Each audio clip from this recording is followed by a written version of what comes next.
现在呢？还在那儿吗？好，好，没事，再见啊。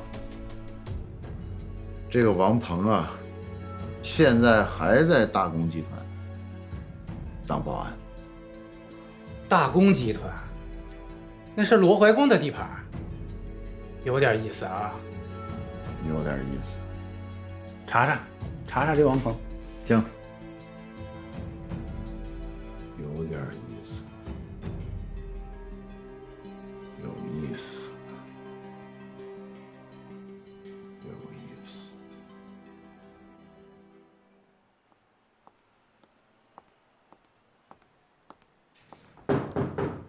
进来。张院，我找你有事儿。张院，关于郭伦窃取公民个人信息一案，我们已经传唤了被告和他的律师，也询问了公诉方。在综合移交上来的材料，合议庭认为海中区法院一审的判决是正确的，没有任何法律上的瑕疵。合议庭最后给出的意见是驳回抗诉，维持原判。说句实在的，我也认为判的没错，但是不是要保持一致吗？那既然要硬判，为什么不在区法院一审就判了，还拿到我们中院来？这不是多此一举吗？这不中间出了岔子吗？区法院还专门指定林红当主审，可也不知道他哪儿短路呢。法庭上来个突然袭击，搞得连补救的机会都没有了。2年多以前，我对祈愿阐述的疑罪从无也是不以为然。后来经过实践，我认识到，祈愿积极贯彻最高法的疑罪从无精神是正确的，而且疑罪从无也得到了全国各级法院的认可，从而最大程度避免出现新的冤假错案。如今以审判为中心的法官负责制已成了各级法院所追寻的审判原则。林红法官这样做，完全合乎规矩啊！法官负责制，也是在党委领导下的负责制。现在以经济建设为中心，对经济建设有利的，我们就要保护；对经济建设不利的，我们就要反对。张院，您这说的有点大了吧？这郭伦这个案子，我们判他有罪，就是对经济建设有利；如果判无罪，就是对经济建设无利。政府的网络都被黑了，个人的信息都被盗了，这个影响还不够大呀？张院啊，我这段时间跟年轻人讨论学习，我也深受启发。我们老一辈的法官一直有法律工具主义和重刑思想的传统，其后果就是会造成一系列的冤假错案的产生。我一直弄不明白，一个案件里有比苍蝇还多的疑点，而这个人可能没有真正犯罪的结论，会这么难呢？你这什么歪理？程序主义疑罪从无的风险是有可能会放走一个坏人，而实体正义有罪推断法律工具主义的莽判错判，会把一个不是罪犯的人判为有罪，这不单单是冤枉了一个好人，还会放走一个真正的坏人。这是祈愿过去阐述时经常爱举的例子，我认为非常有道理。好，理论上不争了，说具体的。选你当主审，是组织对你的认可，你可不要辜负领导对你的信任。我考虑一下吧。不是考虑一下，是要慎重考虑。我明白。蔡老板，哎，我给你打听个事儿啊。什么事儿？这个人你见过吗？这个人啊，我认识啊。你认识啊？这个人不到1个月前，也就20多天前吧。他每天上我家来饭馆来打饭来。哎，那他每次来打饭量多吗？就2个人嘞，就2个人饭。2个人啊？就2个人饭。那是你们给他送吗？不是，我在小郭要给他送吧，他不让，他自己来取。行，那老板，那谢谢你啊。哎，不客气，不客气。慢走啊。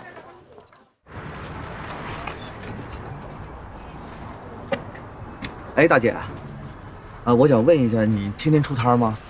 今天出发。行，你看看这个人，你认识吗？我好像见过他，见过。是不是经常骑电马？啊，对对，就他。想起来了，是个送外卖的。哦，有些日子啊，他每天往里边送吃的，不管是早上、中午还是晚上。他每天都送？每天送。好，谢谢大姐啊，非常感谢。老队，忙啊！向科长，那个怎么样？还在忙争夺那个案子？这案子这么长时间了，现在终于有个突破了。是吗？啊，那恭喜你们！你们是从哪一点看突破的？你看啊，郑铎躲在屋子里不出来，但一定要吃要喝吧？对啊。那这吃喝一定会有人给他送饭，对不对？那这送饭的一定不会在家里面给他做饭，肯定是去餐馆给他买现成的，对吧？对，这就是我们要找的线索。好，我跟老侯去汇报去了。啊，行，回见啊。好。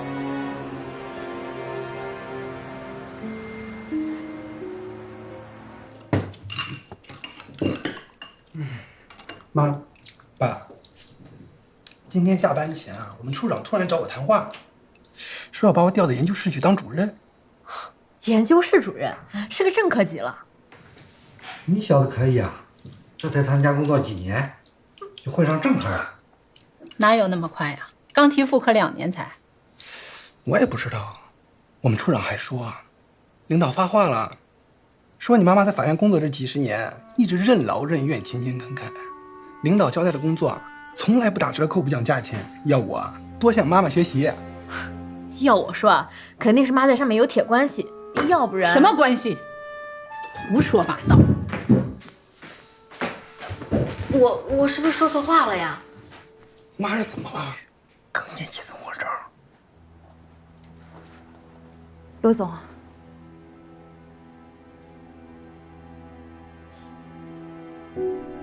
来坐。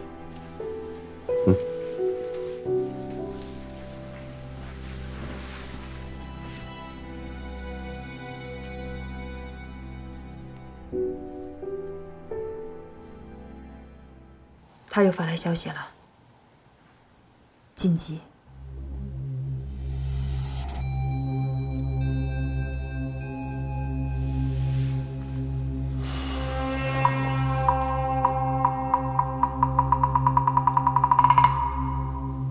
等我一下。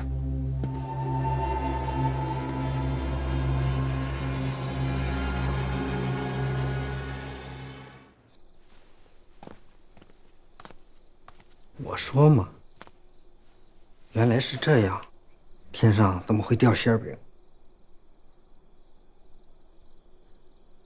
这明明是证据不足，还要强行硬判，还要在他当院长的法院来判。我真搞不懂，这到底是什么意思？说气话没用，赶紧想想怎么办。你说个办法。很明显，如果他们拒绝按照某种意义宣判，儿子连正科没门儿，我看连副科都保不住。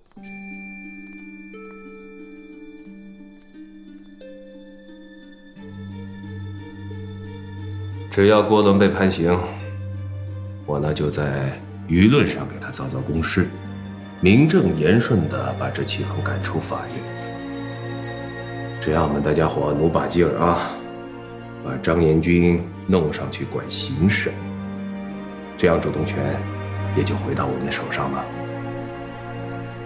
至于公安局的洪明杰、郝行之类的，完全不用担心，我们有办法让他像向科长那样乖乖的听话。好，知道了。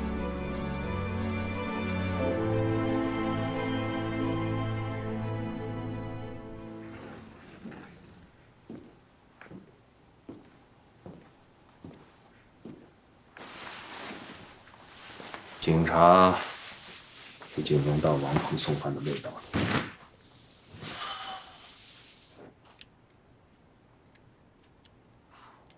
我原以为王鹏可靠，没想到王鹏口口声声说自己是梁山好汉的后代，啊，可是真要落到公安的手里，该吐的也要吐出来。他就是不吐，警方也有办法让他吐。他那点智商，根本就不是警察的对手。虽然郑铎死了，那条线断了，但是王鹏漏了，也够我们俩喝一壶的。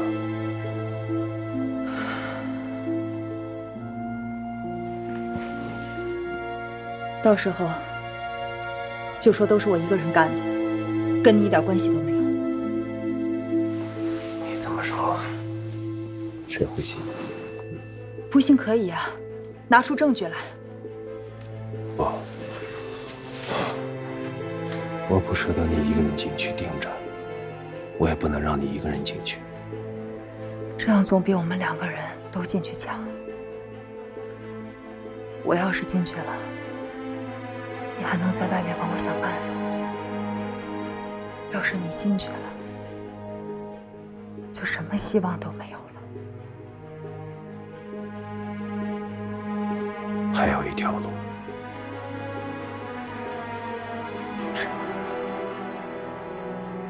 杀，杀一个也是杀，杀10个也是杀，王鹏也得做掉。这出一件事就杀一个，出一件事就杀一个，这杀到什么时候是个头啊？是的，我们俩没有退路，相信我。一定会有办法。没事，啊。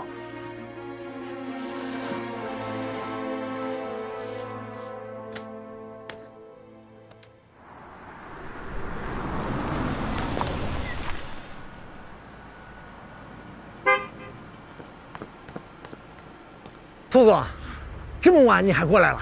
我是来找你，明天给你放2天假，去学校看看兰兰。我是想，你们父女2个好长时间没见了，好好在一起吃顿饭。真的，太好了，谢谢苏总，谢谢你。行，那我先走了。哎，慢走啊，苏总。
我醒来，你不在我身边，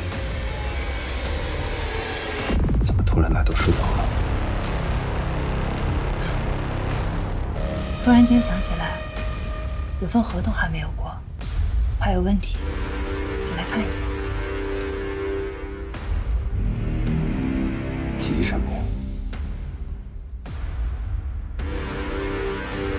明天处理也来得及的嘛。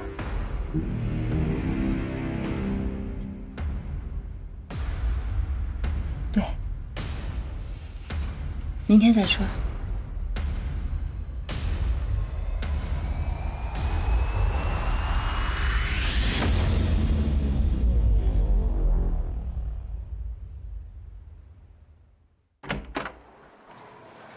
张岩，我知道了，你放心吧。你愿意接受组织交给的任务，这很好，但是工作不能急，啊，尤其是庭前的工作一定要做慎做细，避免在庭审的时候出现任何意外。我懂。准备去吧。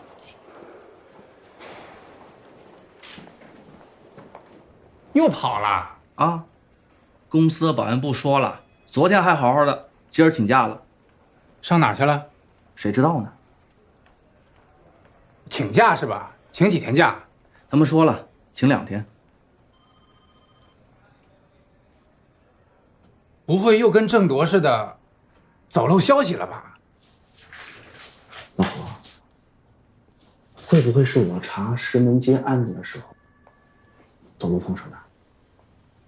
啊，也有这种可能。反正已经这样了，抓紧时间查吧。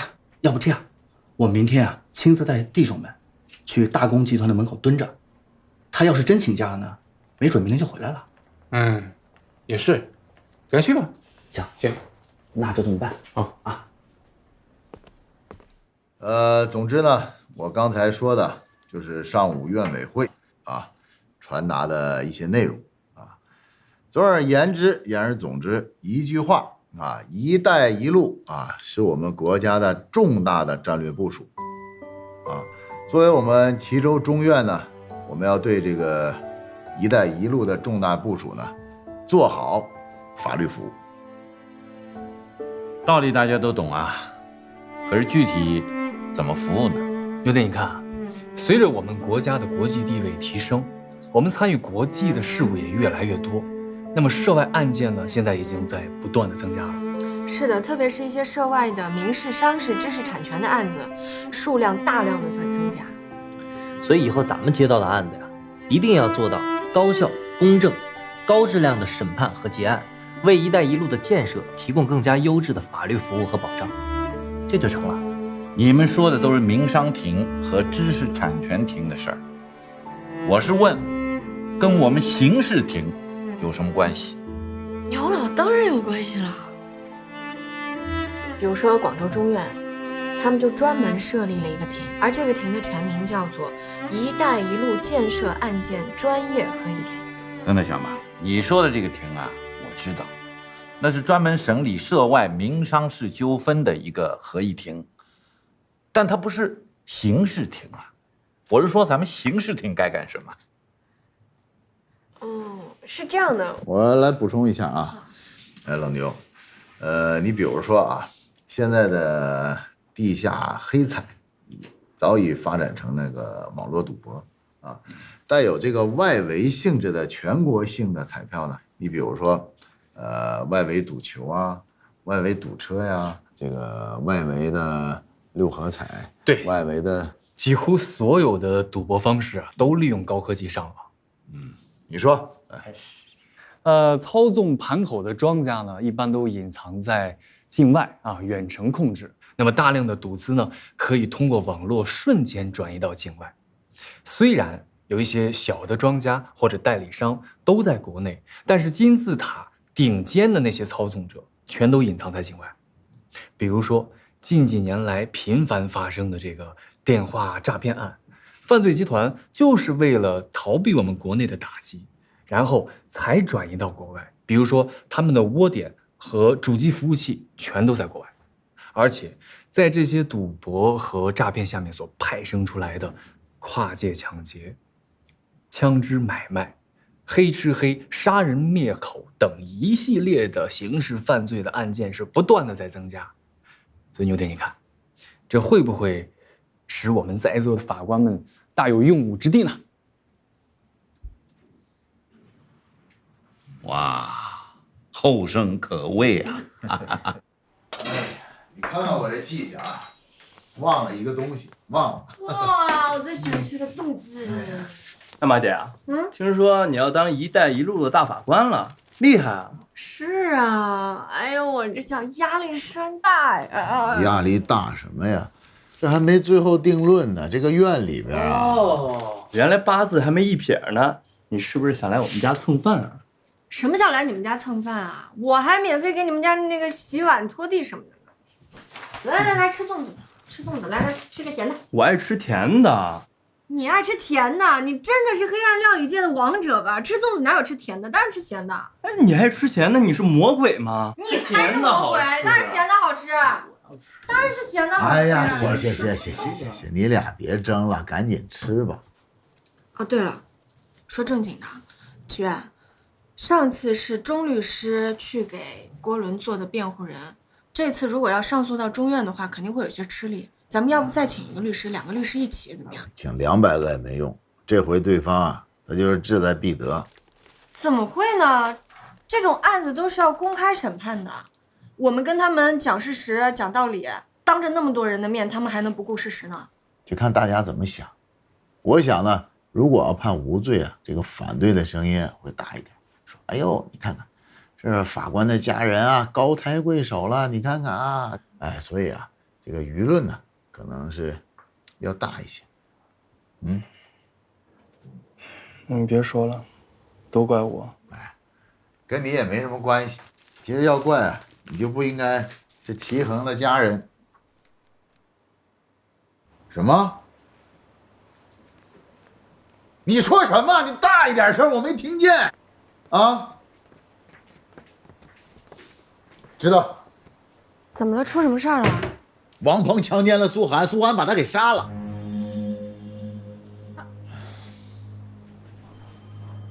我们之前找过王鹏了，他同事呢说他请了假，本来应该是明天才回来的，但是不知道什么原因，今天晚上提前回来了。是谁报的案？苏涵报的案。我杀人了。什么？你现在的准确地址？大公集团，宝来市。5分钟之内，我们的人就会赶到。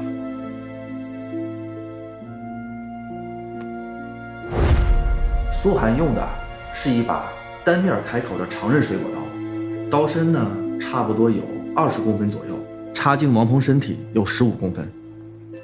这把刀谁的？说是王鹏的。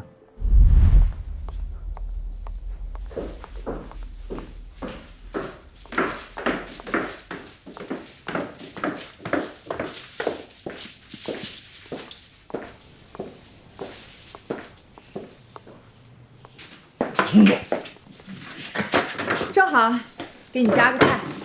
苏，谢谢苏总。不做了。你这刀刀，你看我做到保安的，收拾咱们公司这么大一栋楼，防身用。不是给你配警棍了吗？咱那警棍它不能真放电呀，遇着事儿啊，还是这刀好使。叫你来守门的，又不是让你来打架的，有什么事儿你打110就行了。这么长的一把刀，要是真伤到人了怎么办？要真遇着事儿啊，就拿刀吓唬吓唬，不会出事儿的。强奸既遂了吧？应该是既遂，因为苏涵的体内体外都有精液，我们提取了检样，明天会有结果。一个老实巴交的小保安，居然把对他那么好的副总给强奸了。这个，按照苏涵自己的说法，是王鹏那天晚上喝大了，一时激动，然后呢兽性大发，所以苏涵认为啊，他这是正当防卫。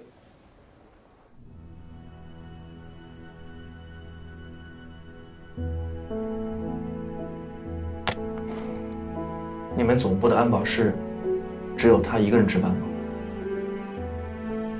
白天有好几个，晚上到处都开着安防设备，再加上大楼里从来都不放现金过夜，也没什么值钱的东西，所以就一个人值夜班。有及时进出大楼的，给开关个门就行。那这2年来，都只有他一个人？除非他有事情请假，保安部会另派人接替他。平时就他一个人。那他经常请假吗？很少。那你昨天晚上是什么时候去安保室的？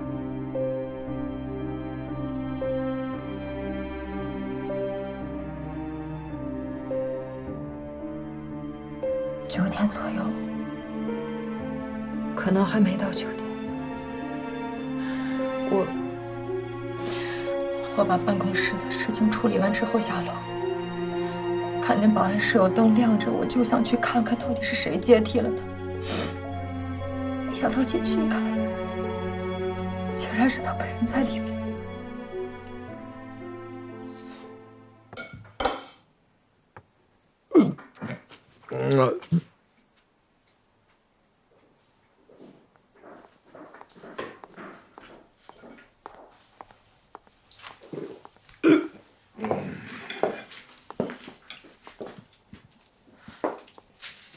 王鹏，苏总，哎，苏总来了，快坐。给。谢谢苏总，谢谢。你怎么喝了这么多酒呀？不多，就多喝了这么点儿。哎，你不是请了2天的假吗？怎么提前回来了？兰兰考试忙，顾不上我。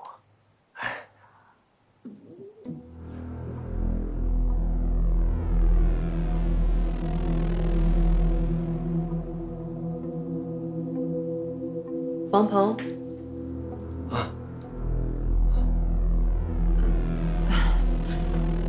那你早点休息吧，我先回去了。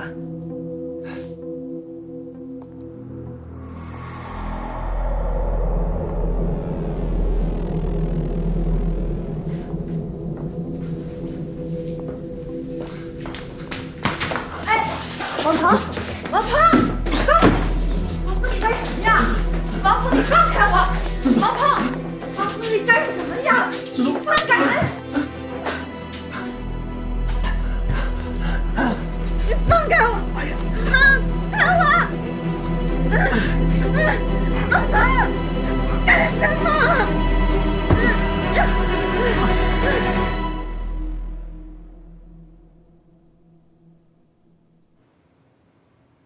明君，你说这是不是被动引诱啊？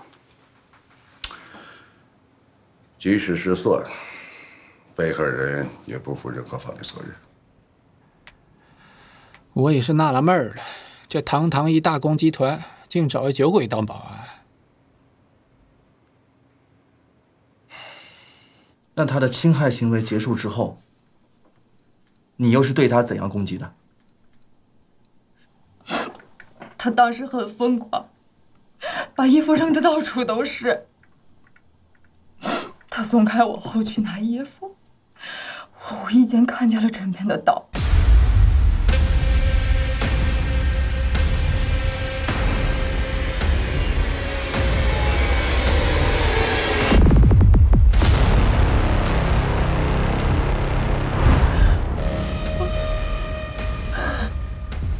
我爬起身来，抓起了刀，我用尽了所有的力气向他刺去。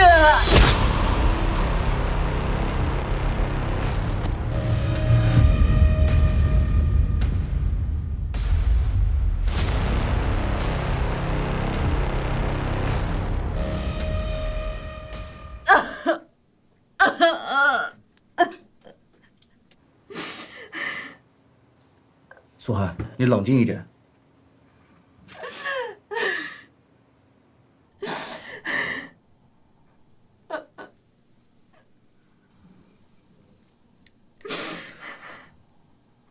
这样吧，今天调查就暂时到这里。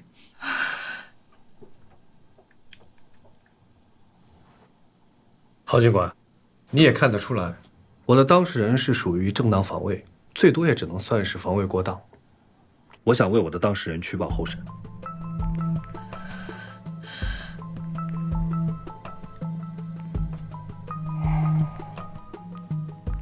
后队，请指示。明姐，你看，同意。同意。好吧，你带着书签字吧。行，那我们先走了。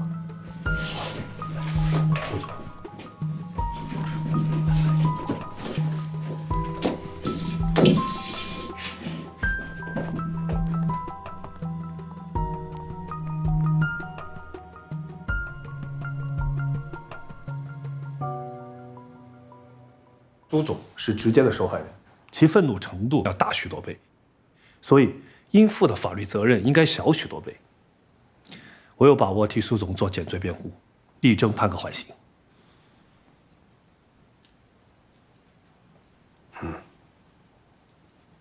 那就辛苦你了。那两位老总没有其他的事情，我就先回去准备了。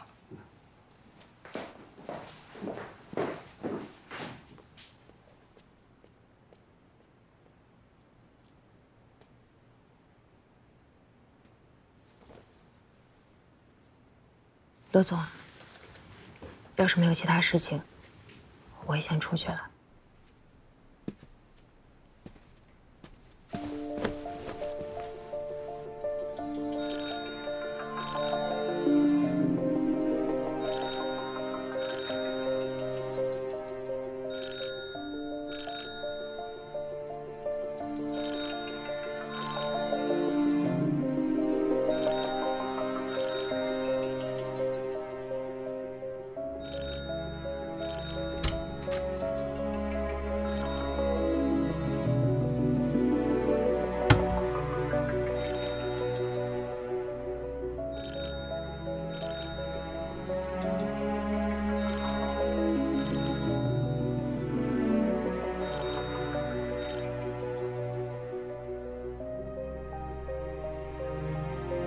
喂，小安，上回我跟你说的事情，帮我盯紧了，都是一条船上的兄弟，等我度过这一关，少不了你的好处。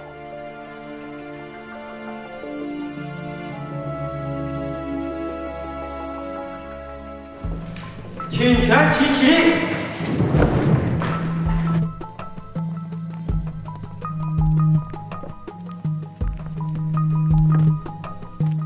请全体坐下。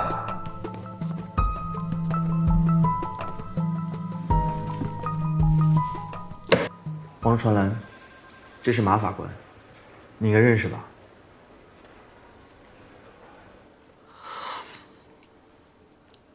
不认识，我也不想见到你们。第一次你们冤枉我爸爸是强奸犯不成，现在我爸爸死了，你们还要说他是强奸犯。兰子，我能这样叫你吗？我知道你很小的时候，你妈妈就不在了，你一直跟你爸爸相依为命。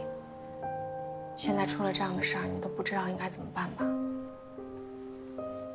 这个呢，是我特意让我妈妈手工缝的，我帮你戴上，好吗？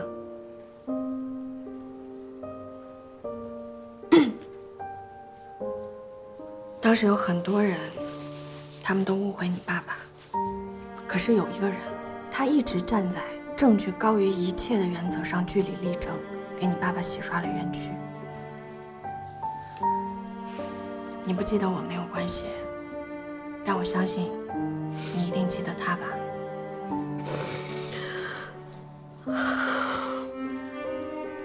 我记得，是慈恒叔叔。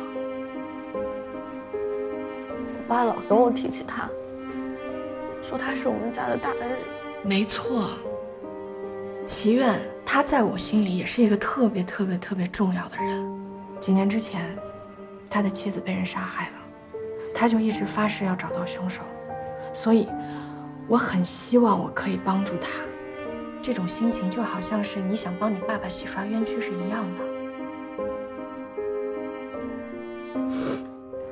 兰子，祈愿他既然可以帮你爸爸第一次，那他就有可能帮你爸爸第二次。你只有好好的配合我们，我们才有可能帮你爸爸洗刷冤屈。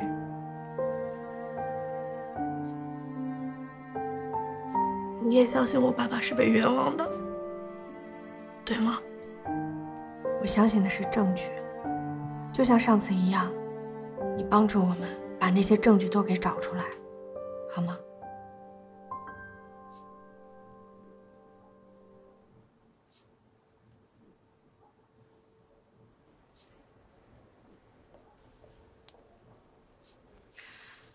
那么前天，你爸爸是不是去学校找过你？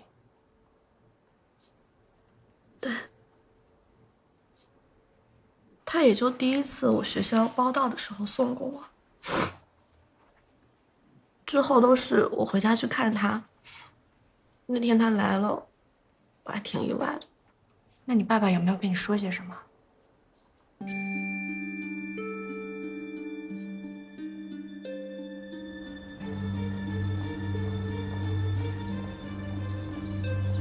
找什么呢？这个拿着。这里面是什么钱啊？这张建行卡是咱家老宅子拆迁的时候，政府给赔了。当时啊，想着留着给你上大学用，不是现在用不着了吗？爸就一直存着。这张农行卡是爸每个月的工资没花完，也都存着呢。你该花的就花，不用给我存，这存银行也没多少利息。给，傻闺女，拿着，爸呀，留的够用。记着啊，这张建行卡有60多万块钱呢，爸都给你买的理财产品，短期的。到期之后呢，银行会连本带息都打到卡上，到时候你再接着买啊。密码就是爸的生日，阴历的。这么多钱放我这儿，那我再把卡弄丢了，我请示的人多，还是你拿着吧。给你吧，拿着，丢了怕啥？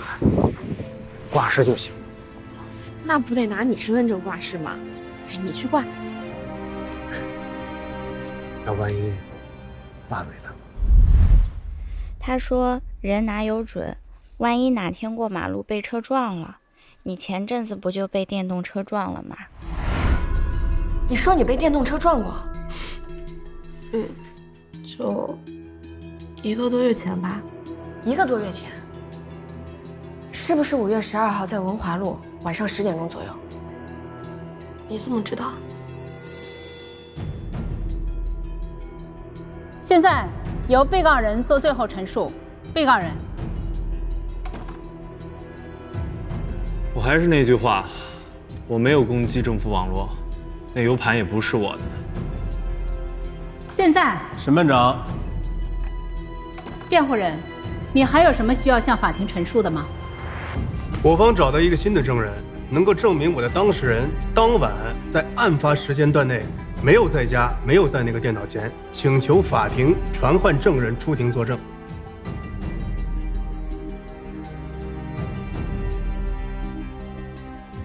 证人在哪里？证人就在法庭外面。传唤证人出庭。哎，徐远，兰子，你别怕，你就说你看到的事实，法官问你什么你就说什么就行了，好吗？我知道了，去吧。走吧。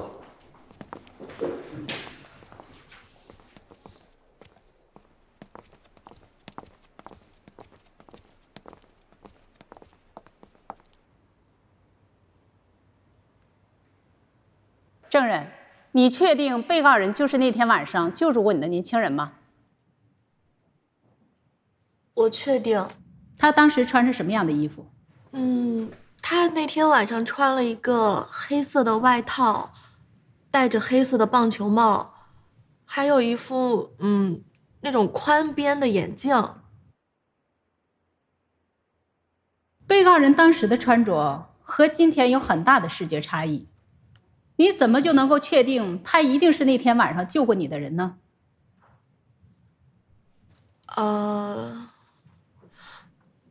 那天晚上我们挨得很近，我能很清楚地看到他的长相。公诉人可以询问证人。证人的证词内容不具备客观唯一性，相反却有很大的主观随意性，不可采信。证人，除了刚才的证明，你还有其他什么可以证明的吗？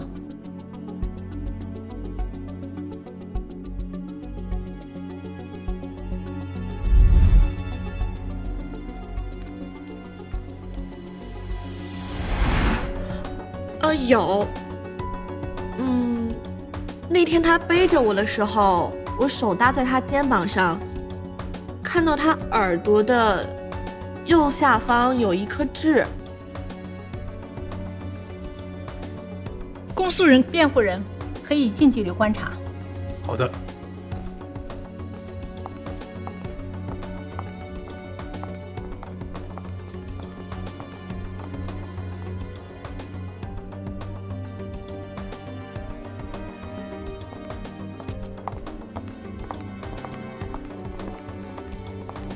公诉人对新出现的证据有无异议？没有。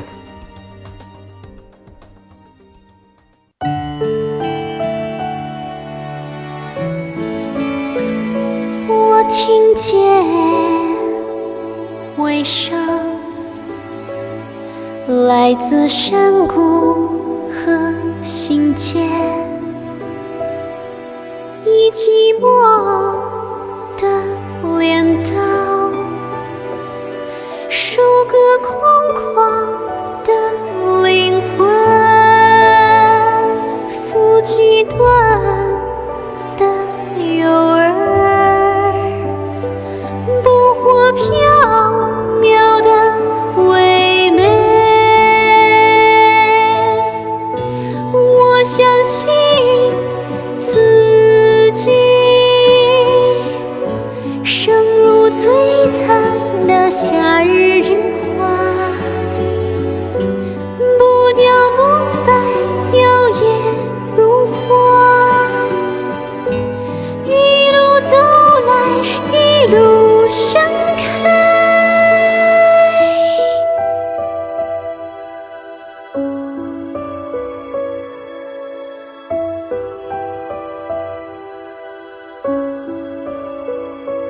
我听见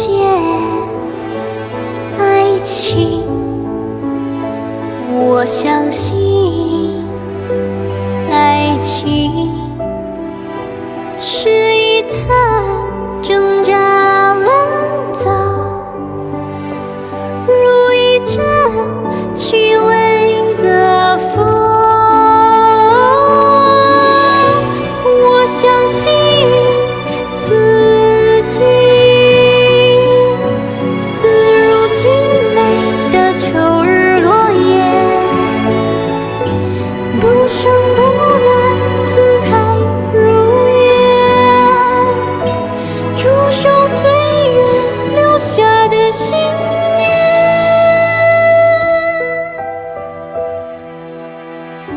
生如夏花，死如